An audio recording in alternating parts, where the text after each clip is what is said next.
Bueno, buenos días a todos. Siguiendo con el cronograma, hoy comenzamos con el práctico de antebrazo, muñeca y mano. En este primer video vamos a ver todo lo que es palpación y reparos anatómicos del antebrazo y luego en un siguiente video vamos a ver todo lo que es muñeca y mano. Primero, para comenzar, vamos a marcar algunos reparos óseos que ya habíamos visto en el práctico anterior de cintura escapular, pero que vamos a recordar. En el húmero encontramos en su epífisis o en su extremo distal los cóndilos humerales con el epicóndilo en el lado lateral, si tenemos en cuenta la posición anatómica, y la epitróclea en la zona medial o en el lado interno, ¿sí?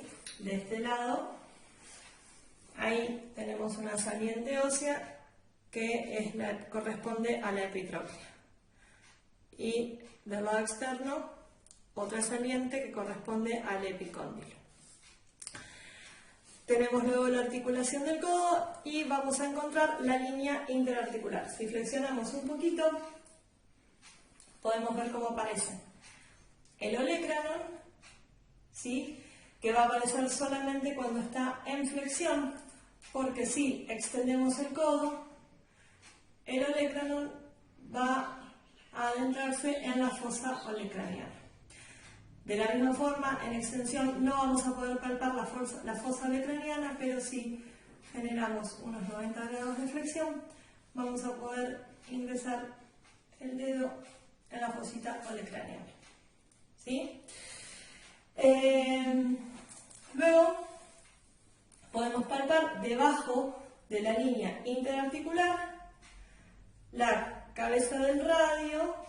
Dependiendo de qué persona ustedes utilicen para realizar el práctico, va a tener más masa muscular y va a ser un poquito más profunda o va a estar más superficial, ¿sí? Si la encontramos como una saliente que molesta un poquito y se nota perfecto debajo de la línea interarticular de la articulación del codo. Y del lado interno vamos a encontrar el cúbito, sí, más profundo, ¿sí? Entonces ubicamos luego las dos diáfisis y luego las epífisis que encontraremos la apófisis estiloides del radio y la apófisis estiloides del cúbito. La forma de palpar epicóndilo, epitróclea y el olecranon es con nuestro compañero parado. Vamos a palpar la epitróclea, el epicóndilo y el olecranon.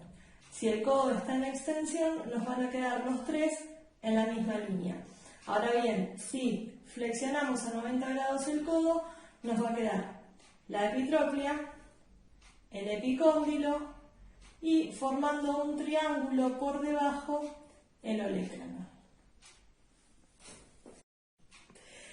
Vamos a hacer un repaso de lo que estuvimos viendo en los prácticos anteriores. Dentro de los músculos del brazo tenemos el bíceps, ¿sí? Que recuerden es un flexor del codo, que va la porción corta desde la apófisis coracoides, que la encontramos por debajo de la clavícula. La porción larga va al tubérculo supraglenoideo de la escápula, bajan las dos y se llevan toda la cara anterior del húmero y van a terminar en la tuberosidad bicipital del radio. ¿Sí? Después tenemos el braquial anterior, que va a ir hacia la apófisis coronoides del cúbito, pero se va a insertar en la cara anterior, en el tercio medio del húmero, como dos flexores de codo, y los dos extensores, que son los otros dos músculos que veíamos en el brazo, son el tríceps, con sus tres porciones, en el tubérculo infraglenoideo de la escápula y en la cara medial y posterior del húmero, y van a llegar hasta el olecranon. Y luego tenemos el anconio, que es otro potente extensor en conjunto con el tríceps, y también va a terminar en el anconio, ¿sí? Ahora lo que vamos a ver son los músculos del antebrazo, que serían flexores y extensores de muñeca y mano. Vamos a marcar ahora los flexores de la muñeca. Para marcar los flexores de la muñeca, primero lo que vamos a hacer es marcar los huesos del carpo. Entonces, tenemos escafoides por acá, semilunar y acá piramidal con pisiforme, pero solamente marcamos el piramidal, y por encima tenemos trapecio, trapezoide grande y ganchoso. Entonces, vamos a empezar a marcar primero los flexores de muñeca. Como punto de inserción común, todos comparten la epitroclea, ¿sí? Y desde acá nacen los 3 flexores de muñeca que vamos a marcar como flexores de muñeca principal. Después hay otros flexores que van a colaborar en el movimiento. El primero que vamos a marcar es el cubital anterior, que nace en la epitroclea y se dirige hacia abajo y termina en el pisiforme, ¿sí? Que va a estar acá en conjunto con el piramidal. Luego vamos a marcar el palmar menor. Nace también de la misma epitroclea, se dirige hacia abajo y llega a la aponeurosis palmar y a la aponeurosis tenar. Y el siguiente es el palmar mayor, que se va a insertar saliendo también teniendo como origen la epitroclea, se va a insertar hacia abajo en la base del segundo metacarpiano, ¿sí? Entonces va a llegar ahí derechito hasta acá. Estos 3 músculos realizan flexión de muñeca. Entonces, si yo quiero buscarlos, pido que cerrando la mano realice una flexión de muñeca, y acá quedan los tendones bien delimitados.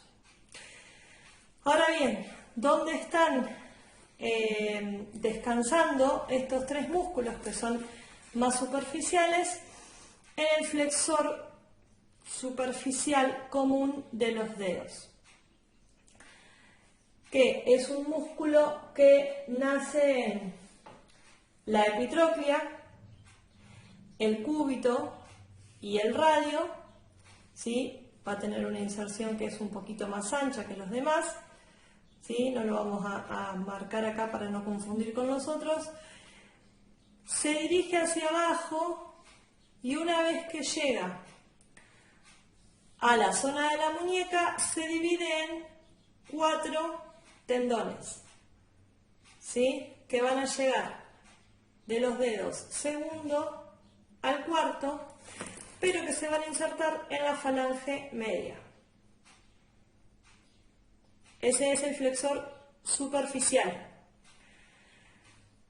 Si bien, como tiene una inserción en la epitroclea, colabora con la flexión de codo, no es flexor de codo, pero sí colabora con el movimiento, es un débil flexor de codo, colabora con la flexión de la muñeca, pero es un potente flexor interfalángico.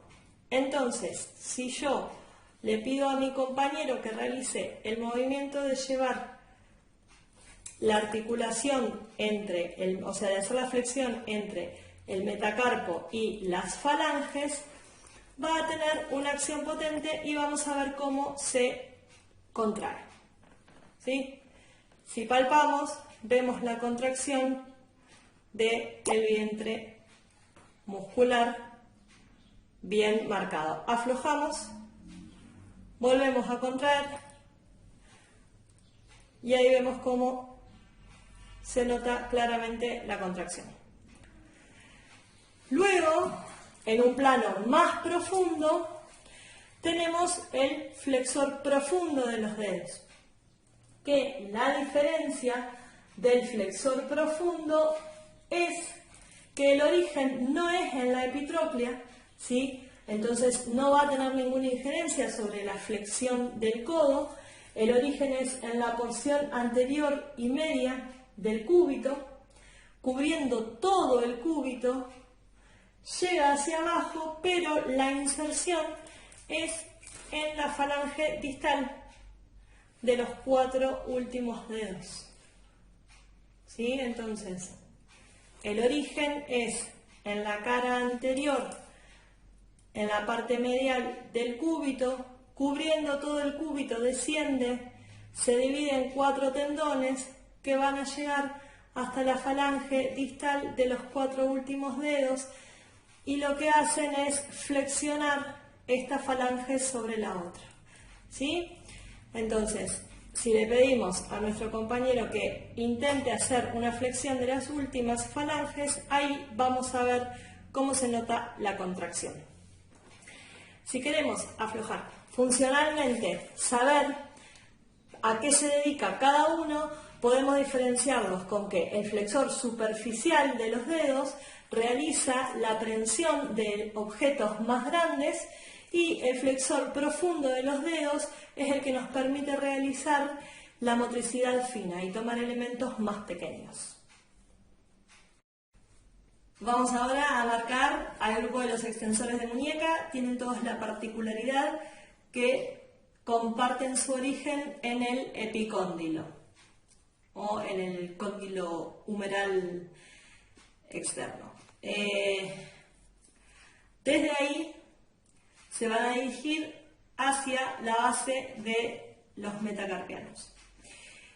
El primer radial externo o extensor radial largo va a tener su origen en el epicóndilo y desde ahí se va a dirigir hasta la base del segundo metacarpiano.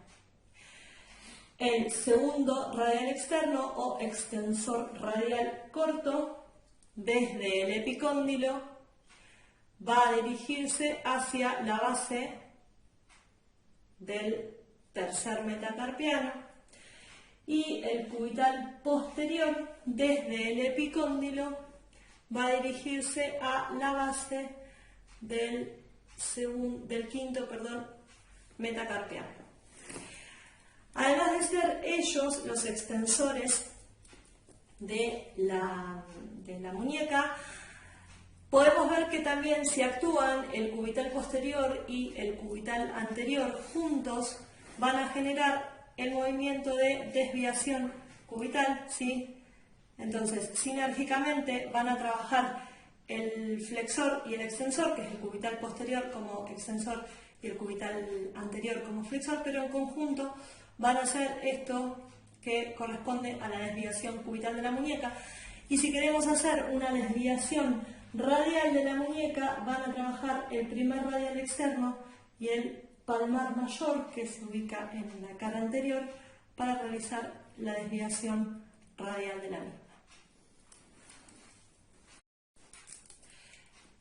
Y ahora el que nos faltaba, que es el extensor común de los dedos, comparte la inserción en el epicóndilo con los 3 extensores de muñeca que nombramos anteriormente, desciende por la parte central del antebrazo.